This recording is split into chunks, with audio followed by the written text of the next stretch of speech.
Lord Captain, the Astropathic Choir has received word about a pirate fleet that is preparing to attack one of our richest extractiums. I believe it's the thugs from the elusive Contemptagon, and their next target is the planets in the silence of Sergit. Where's the hell is that? The elusive legend. So now we have to get over there.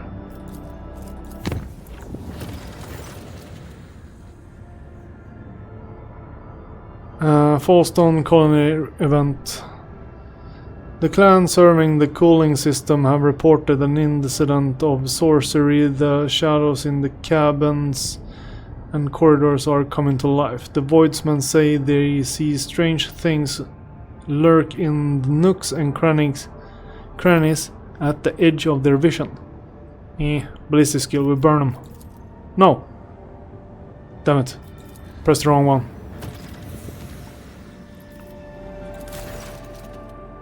Lord Captain, the situation on Fallstone requires your attention. One of the servants tasked with the crucibles of maintenance has declared publicly that he has been liberated of all worldly concerns, for he is none other than the reincarnation of Saint Cognatius.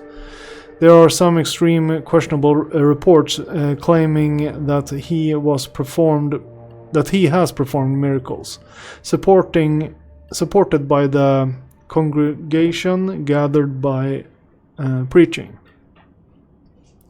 He has asked for your lordship's permission to depart from Fallstone with the crucible in tow, so that he may continue Saint Cognatius' work and use the relic to transform worlds, one true to the faith of the Imperium, into lush, splendorous gardens. It goes without saying that such a generous gift to the Corona's expanse could bring great renown to your lordship, but at a heavy cost. Fallstone would turn back into a wasteland, and you would lose the prestige that comes with having charge over such a valuable relic. Oh no. So what do we know about the so-called Saint Cognatius reincarnate? Tibor Hike, a technomat from Footfall. He now prefers to be called Brother Purevoice, a unremarkable commoner with no family, gaunt, unkempt, covered in scabs from working the crucible. He became obsessed with it from the day it was discovered. He never left his maintenance post, never rested, barely ever slept, fasting and living off stimulants and condensate from the relic's cooling circuit. Then he started having revelation and eventually saw the truth. Or he went completely insane. His sermons are directed at commoners, appealing to them for humility and mercy. He often speaks about his former life as a saint, and many of these tales match known legends about Saint Cognatius. No article pronunciations or radical deviations from the creed have been found in his words yet. Okay, so he's sticking to the point at least. I wish to hear the options of my advisors. I have an ample experience with saintly saviors like him in the past. Whatever great cause they proclaim as a mission, they genuinely naively believe that the people really do need them. If we round up enough orphans and lepers who would trip over themselves to beg our prophet for salvation, he will soon forget all about the crucible and his holy mission. I know a few guilds of professional beggars who would be delighted to offer their services to us. False prophets in the streets are common occurrence. Their sermons breed turmoil, riots, acts of disobedience. The Inquisition recommends that such unstable agents be isolated and quietly removed. The arch enemies lie take on many guises, but the Emperor's miracles are 100-fold stronger, no more than a few occasions. He has bestowed epiphanes upon the faithful, even those of the humblest origin. I myself bear the name of a poor orphan who was granted miraculous power by his grace. So give me time and I will find you the most loyal agents to escort Brother Purevoice on his travels. They will keep him safe if he is pure, or punish him should they sense deceit in his words. But I have a feeling that his rebirth is a true wonder.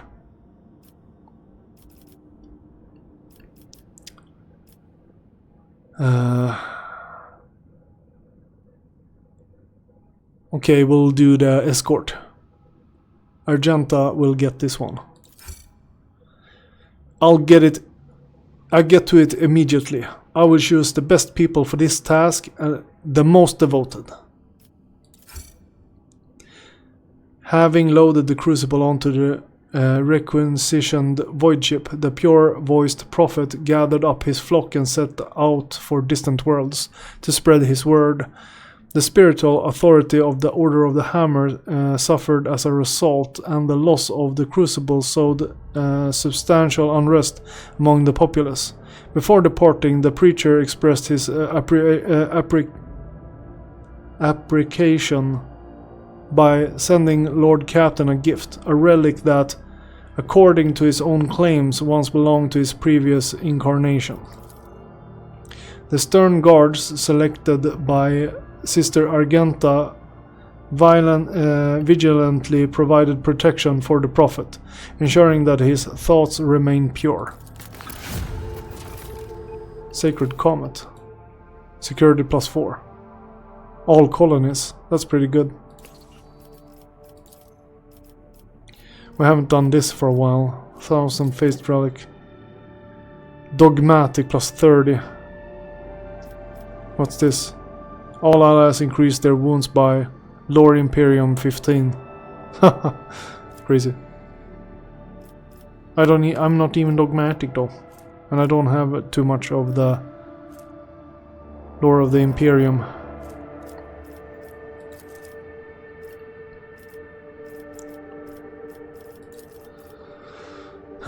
But we could do it.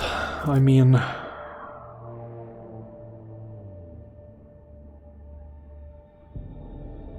we have enough. It's a weird one. Missionaries.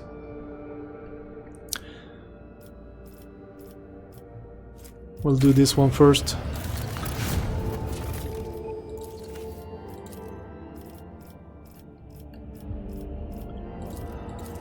What is this? Provision 3, profit down, efficiency up, people 9.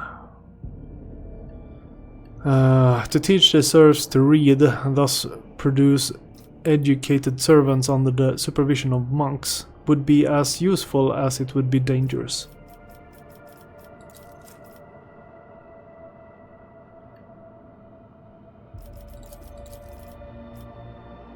Only one of these can be completed.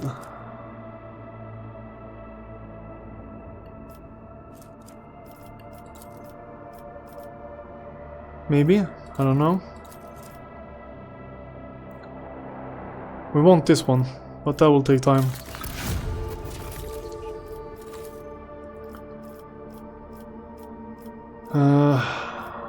Bastion.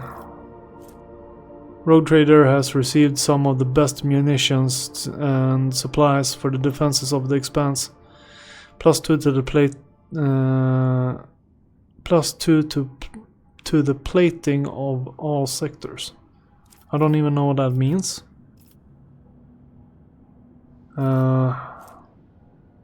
Will we lose all of these? Efficiency, complacency. By declaring Dragones the defense center of the Coronic Expanse, the Rogue Trader will be able to requisition foreign vessels and collect additional resources from the population.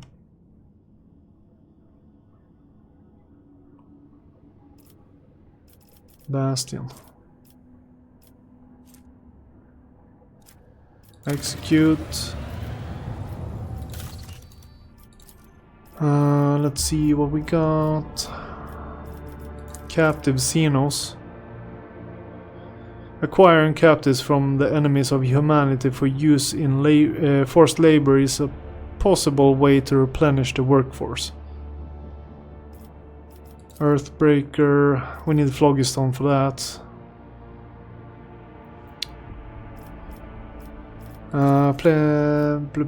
What's this?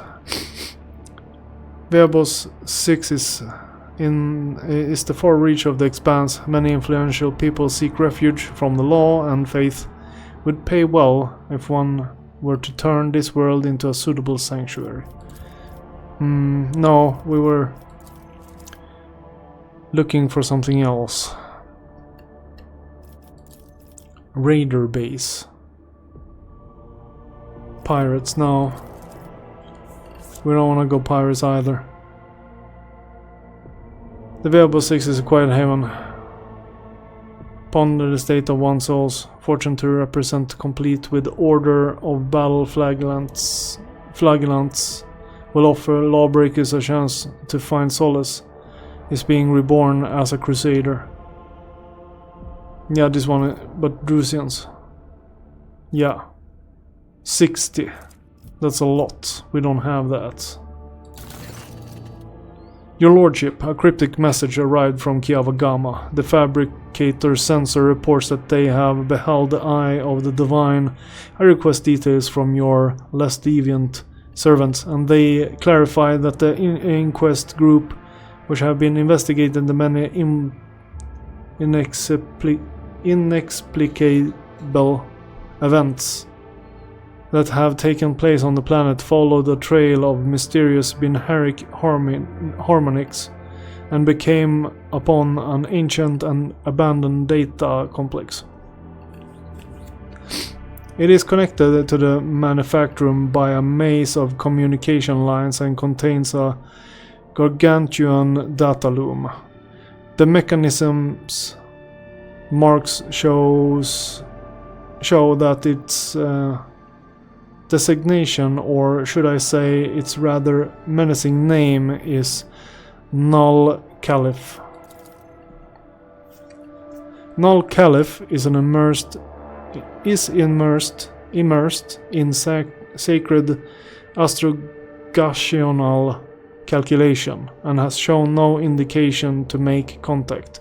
The tech priests that connected to it were punished for the intrusion with a lethal ejection of their motive force. The only thing they managed to find out is that the spirit of the data loom is not bound with the vows of compliance that would normally restrain a machine spirit of such power. This astounding mighty entity bows to no one, driven only by its own aims. Okay. Sounds scary. What is this abandoned complex? It is an ancient production facility far older than the colony itself. Some assembly lines bear the marks of the Cognizant's fleet, perhaps the first explorers who came to the Coronis Expanse set up a station on the yet uninhabited planet. The station was then consumed by the developing industrial colony and eventually forgotten. It is possible that whatever plans they had for it were so clandestine that its creator's death ended up casting it into oblivion. The catalog contains no data to support this hypothesis. It does, however, contain the destination of Null Caliph. The Null Caliph initiative is a project of the fabled Archmagos Opticon 107, whose function was the initial exploration of the Coronis Expanse. All information on this project was removed from the catalog as per the Fleet Conclave's decree following Permissibly Hearing 16. By the same decree. Archmagos Opticon 107 was stripped of his title as the Conclave's prolocutor supremacy. I want to know more about the data loom. What is it? A sacred computational mechanism of great power. Its body is vast, and the wisdom and the metal of its machine spirit would benefit an imperial titan. Machines of such might and splendor are kept carefully hidden from the eyes of the laity, and worshipped on certain planets as great lodges or oracles, sacred angels of the Omnissiah, or demigods. Null Caliph's structure includes remarkable pieces of architecture, parts of it extending far throughout Kiavagama like a void kraken's tentacles. We now know where the warp transmitter modified by Cubis Delphim came from. It must have been part of this mechanism. The data angels that we encountered earlier were born of its cognitional might. Full of vigor, the soar around its computational aura, which radiates into the noosphere. The response to our presence has been favorable thus far. Do we have any idea at all what it might be calculating? All we have is a hypothesis, according to which Null Caliph can see into the warp, similar to a navigator. Any interaction between technology and the warp is, as you are well aware, kept under the careful supervision of the Adeptus Mechanicus. So you can imagine just how unique this mechanism is. According to the Magi, it can calculate routes through the immaterium without rest or fear of corruption. Given the fact that it has no human soul, they claim that its power is comparable to that of a novator, of a navigator house. Apparently, Procedure OC was initiated by this mechanism to integrate Magi with high psychic potential in order to expand its own computational capacity. Right now, its calculations are severely hindered due to the weakness state of its computational powers. We assume the termination of Procedure OC contributed to this. Have we tried communicating with it? The Great Calculator seems indifferent to mortals. It has expressed a lack of desire to interact with us or destroy us. We have studied the noospheric remains of the tech priest who dared to reach out to the Null Caliph. Their minds contained excerpts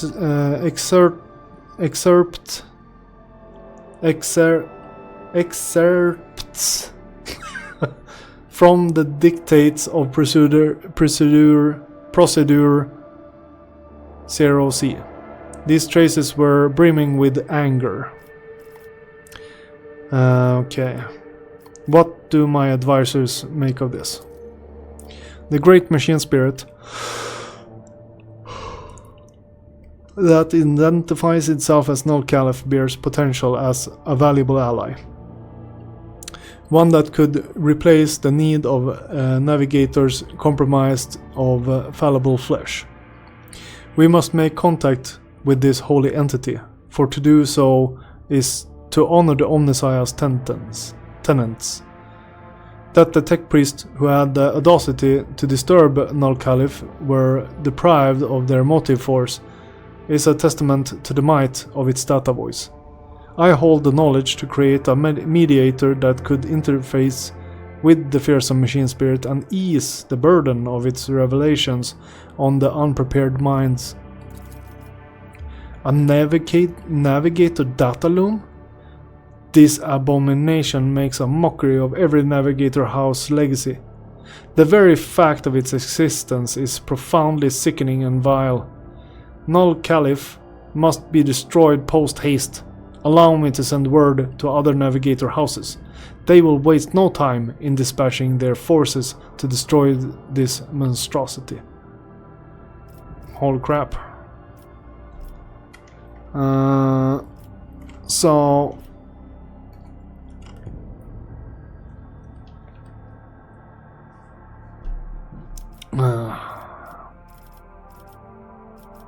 yeah.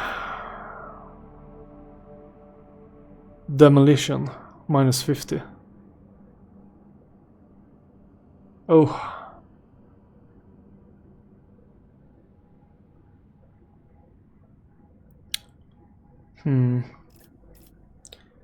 We're going with Pascal here. Create your mediator and forge an alliance with Null Caliph. Oof! Request approved, transferring revelations on the mediator's creation. Sprat, we failed on that one though. Magos Pascal's Hanuman imported on his secret... Magos Pascal Hanuman imported his secrets to the Omniscience servants on Kiavagama, allowing them to assemble a mediator device that softened Null Caliph's voice. The Magi then prayed to the mighty machine spirit, humbly asking it to make an alliance with the rogue trader and share its mysteries. Null Caliph's answer was harsh. It did not wish to be distracted.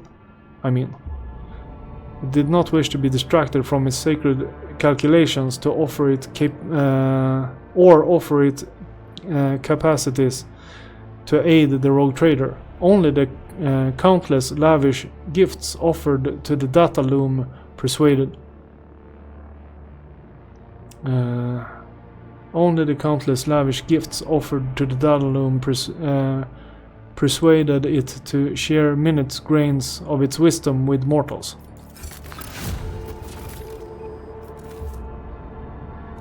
Triumph and Fury weapons. So we succeeded as we failed. Okay.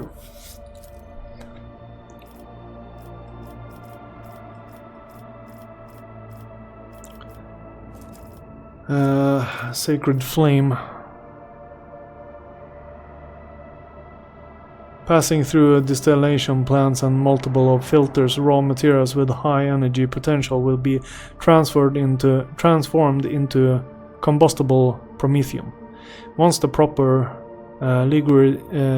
liturgies have been served, it will be employed as the Emperor's burning breath. We build that.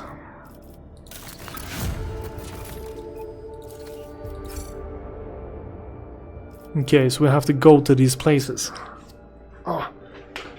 Poisoned water. What's happening on Dragonus? Damn it. Dragonus is crying out for aid, Lord Captain. Riots over the interpretation of scripture have broken out in several hives across the world. While hunting for the agents of the Cult of the Final Dawn, the Ecclesiarchy clamped down on the planet's minor cults, attempting to force the correct adherence to the creed upon the populace. The commoners grumble about the oppression of the minor cults, even daring to claim that the holy ecclesiarchy have assumed the sole right to speak for the God Emperor. Many of the disgruntled flee to the ruins of the Scipion hive. Since the Forsman clan has promised them protection and support, it is even said that the Forsman supply the malcontents with weapons converted from industrial equipment in case of large-scale clashes. The enforcers and the agents of the Ecclesiarchy have been able to curb the malcontents so far, but the divisions grow wider by the day. Why are the Forsman involved in this as well? A great question, Lord Captain. This group does come up in the reports from the capital world rather often. I can assume that this is due to the fact that that in their now ruined home, Scipion, they used to have a prevalent, more simplistic form of revering the emperor. The preacher there used to teach the Scipions the importance of hard work and the laborers' collective's family unity, but seldom the importance of order and hierarchy. They offered their congregation a form of faith that was simple, cheap, conventional, and functional as their work clothes. As functional as their workloads. And now they seem to think that the priests who wallow in luxury want to take this away from them.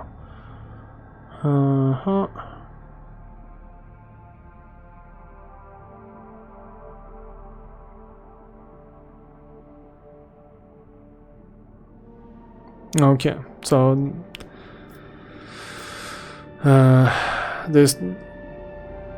they stop believing in the luxurious priests. Is there any reason to believe that the disturbance are inspired by heretics? Thankfully no, your lordship. The rabble-rousers zealously oppose heresy, fill the ranks of the planetary guard with new recruits, regularly outperform quotas, and attend prayer service. The Forsman clan has been actively involved in uncovering the underground devotees of the ruinous powers, and has discovered 2 large, successfully operating cells. Our agents are quite confident that the likelihood of them harboring agents of the Cult of the Final Dawn is far lower than in other segments of the population. I would like to hear what my advisors have to say. Small deviances in the creed beget large ones. The large one beget heresy.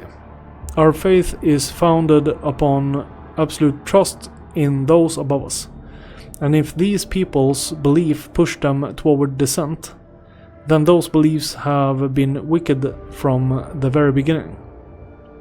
But that does not necessarily make the preachers themselves wicked, perhaps simply misguided.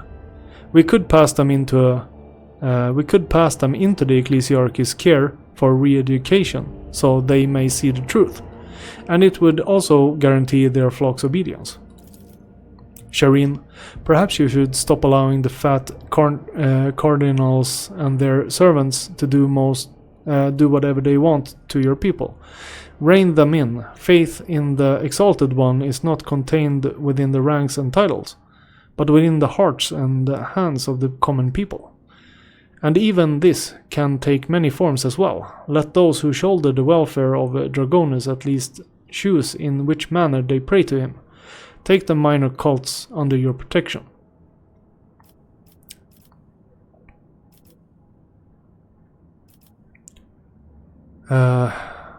I'm sorry, Jay, I think we will go with re-education. Good. The hostages will keep their flock from making rash decisions. Bump. The enforcers firmly disperse the crowds with shock batons and shock gas. They burst into the chapels of the condemned cults, beat the servants, smash any sacred symbols deemed unorthodox, and smothered the dangerous embers of the spiritual disunion looming over the planet. The relics that were not an effort of the God Emperor The relics that were not an affront to the God Emperor were confiscated. The disobedient preachers were shackled and brought into the sanctuaries of the ecclesiarchy to learn the true meaning of the creed through humility and obedience. Their flock, intimidated by unspoken threats of violence, reprisals against their spiritual leaders, have since fallen silent.